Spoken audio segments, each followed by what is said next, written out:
नमस्कार। टीडी कहानी voice channel में आपका स्वागत है। हमारी आज की कहानी का नाम है बड़ी बहू का फैसला।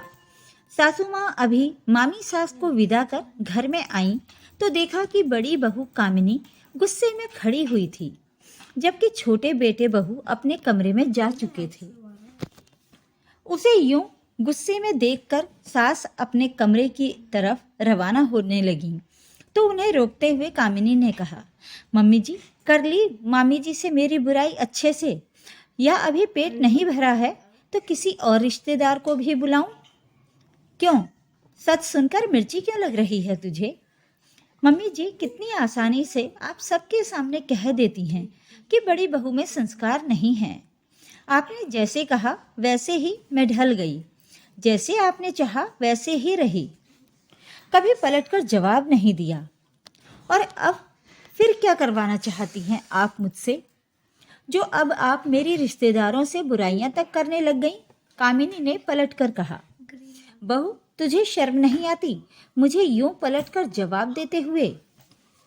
एक तो खुद दो भाइयों के बीच में बैर करा रही है और फिर बड़ी संस्कार वाली बन रही है। अरे तू मेरे घर में आग लगा रही है और मैं लोगों को कुछ ना बोलूं?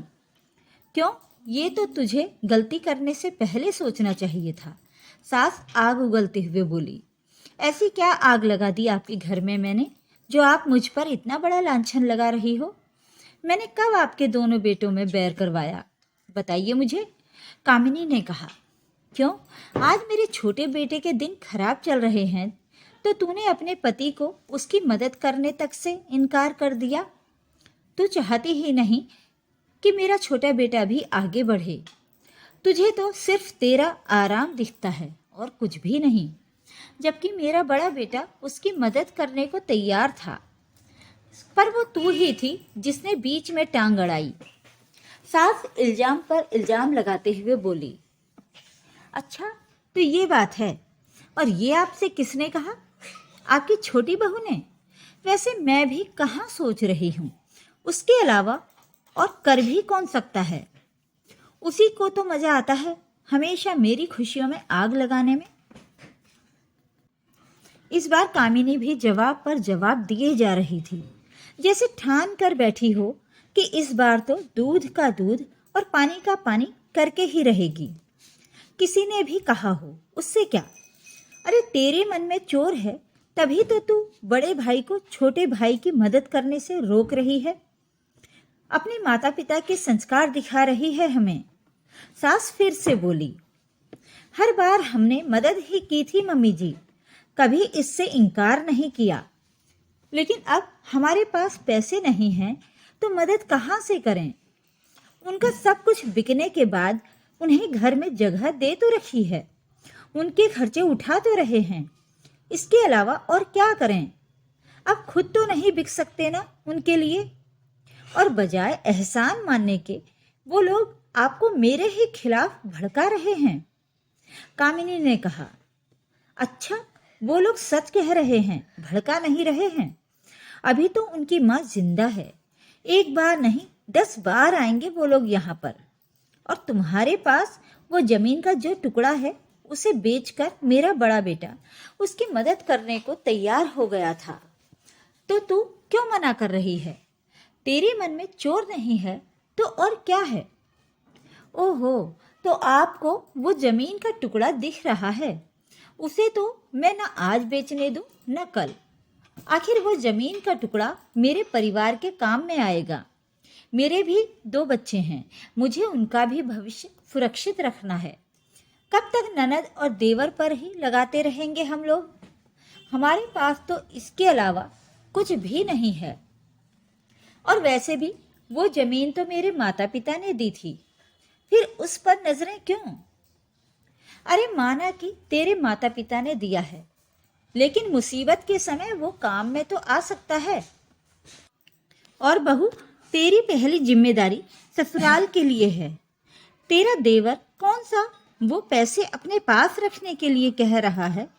उसका व्यापार फिर से खड़ा हो जाएगा तो वो पैसे वापस कर देगा। आज तक उन्होंने कुछ वापस किया है क्या? पहले ये तो बताइए। मेरी शादी में जो गहने आप लोगों ने चढ़ाए थे वो सारे गहने आपने देवर जी की शादी में उसकी पत्नी को चढ़ा दिए, ये कहकर कि बाद में आधा आधा कर दूंगी।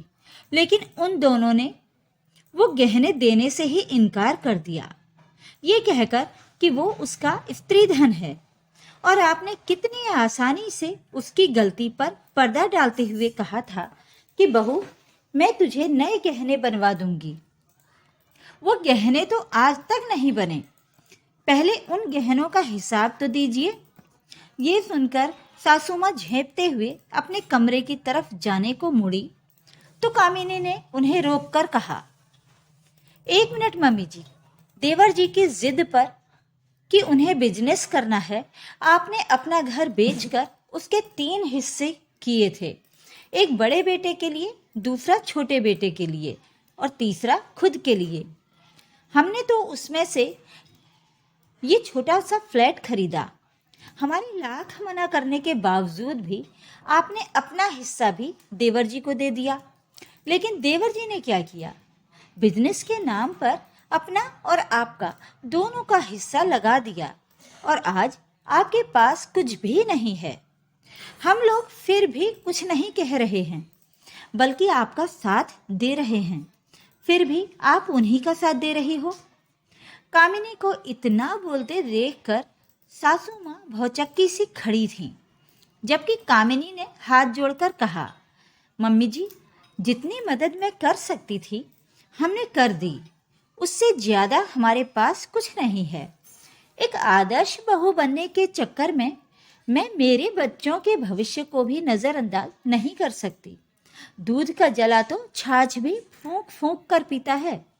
आपको जो कहना है कहिए, लाख ही संस्कार विहीन बताइए, पर मैं इस बार उनकी कोई मदद नहीं करूंगी। आप एक माँ हैं, इतना कुछ होने के बावजूद भी आप उसकी मदद करने को तैयार हैं, तो सोचिए, मैं भी तो एक माँ हूँ। मुझे भी मेरे बच्चों के भविष्य के बारे में सोचने का पूरा हक है। और जहाँ तक हो सके देवर जी से कहिए कि अपना बंदोबस्त जल्दी से जल्दी कहीं और कर लें। मैं अपने घर में आग लगाने वालों को और जगह नहीं दे सकती। कामिनी की बात सुनकर सासू माँ चुप हो गईं। कहाँ तो सोचा था कि वो इस तरह से उसकी बुराई सबके सामने करेंगी तो कामिनी दुखी होकर जमीन का टुकड़ा बेचने को तैयार हो जाएगी, और यहाँ तो उसने बंदोबस्त ही कहीं और करने को कह दिया। अब उनको ये भी समझ में आ गया कि इस बार वो झुकने को तैयार नहीं है और ना ही वो इस बार गलत है। अगर ज़्यादा कुछ कहा तो वो देवर देवरानी के साथ साथ उन्हें ही बाहर का रास्ता न दिखा दे। वैसे भी अब बड़ा बेटा कामिनी की सलाह लेकर ही काम करता है, क्योंकि कम से कम उसकी पत्नी ने तो उसका साथ ही दिया था। साथ ही अंदर कमरे में बैठे देवर देवरानी को भी ये बात अच्छे से समझ में आ गई कि अपना बंदोबस्त अब उन्हें खुद ही करना है। यहाँ भाई भाभी की गृहस्थी में आग लगाने से कुछ नहीं होगा और ना ही अब उनकी माँ ज़्यादा कुछ कर सकती है। अगर आपको आज की कहानी पसंद आई तो वीडियो पर ज़्यादा से ज़्यादा लाइक, शेयर और कमेंट कीजिए। ऐसी ही पारिवारिक और दिल को छू लेने वाली कहानियाँ सुनने के लिए मेरे चैनल को सब्सक्राइब कर लीजिए। धन्यवाद।